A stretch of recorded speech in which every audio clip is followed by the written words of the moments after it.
Au moment où je vous parle, il est à l'hôpital Niasdine pour des examens. Bill Loba est un activiste de la société civile qui est activement recherché depuis près de 7 mois. Et il devait être arrêté au même moment que M. Ibrahim Diallo et M. Oumar Sila alias Fonkemangue. Donc il a vécu dans la terreur, la peur, dans la clandestinité et dans l'angoisse. Le dossier le concernant ou les concernant était déjà devant le cabinet d'instruction. Donc, à notre avis, seul le juge d'instruction pouvait délivrer des mandats contre lui ou délivrer une commission rogatoire à l'effet, à la gendarmerie ou à la police, à l'effet d'exercer ses attributions en ces lieux et places pour des actes bien précisés, comme l'indique le Code de procédure pénale. Mais malheureusement, il a continué à vivre dans la peur, il était persécuté. Et ce samedi fatidique, pendant qu'il s'aventurait vers Tombolia, il a été interpellé et puis conduit à la gendarmerie de Tombolia, où il est resté quelques minutes. Après, il a été référé à la Direction nationale des investigations judiciaires, où il a presque passé le week-end. Ce matin, je suis rentré en contact avec lui et il m'a dit, maître, j'ai été bien traité ici. Depuis mon arrivée, j'ai été très bien traité. Mais je ne peux pas me prêter à une procédure, à une enquête maintenant là, parce que je souffre atrocement. J'ai reçu plusieurs coups de botte au bas-ventre et sur mes côtes. Je respire difficilement. Vous-même, vous me voyez, je ne peux même pas me tenir debout. Battez-vous pour que je puisse accéder maintenant là à un médecin. C'est la première des choses. Nous avons posé le problème et ça a été accepté. Son propre médecin est venu l'ausculter. Après, le médecin a exigé que les enquêtes, enfin, que les investigations soient poussées au niveau de l'hôpital, des services spécialisés. Donc, au moment où je vous parle, il est à Niasdine en train de faire ces examens-là. Donc, on n'a pas abordé encore qu'est-ce qu'on lui reproche et à quoi il peut s'attendre. Pour le moment, on est en train de le traiter parce que la façon dont il a été arrêté a fait très mal, lui a fait très mal. Depuis plusieurs années, nous nous battons dans ce pays pour d'abord le respect des règles de procédure.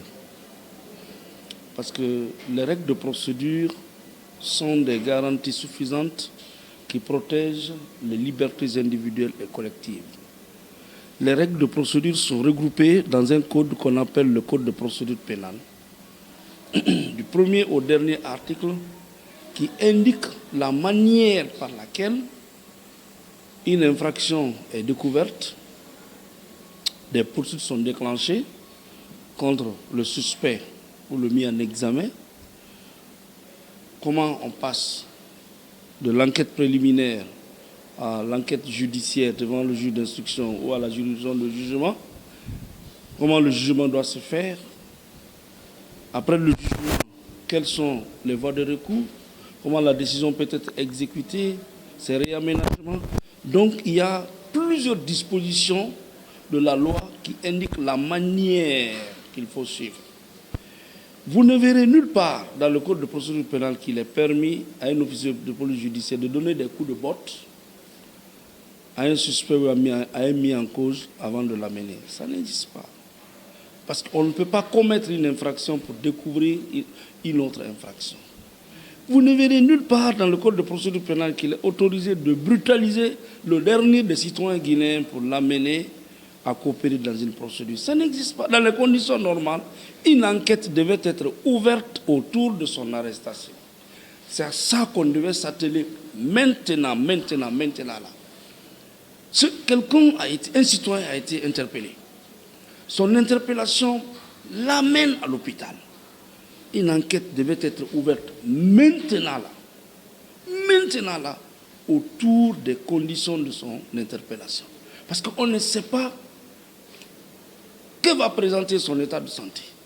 On doit se préoccuper de ça. Et c'est en cela que modestement, poliment, je voulais en appeler à la sagacité du ministre de la Justice, garde des Sceaux, droits de l'homme, ministre de la Justice, garde des Sceaux et des droits de l'homme, pour qu'une enquête soit ouverte autour de ces conditions d'interpellation. Il a été arrêté par quelle équipe?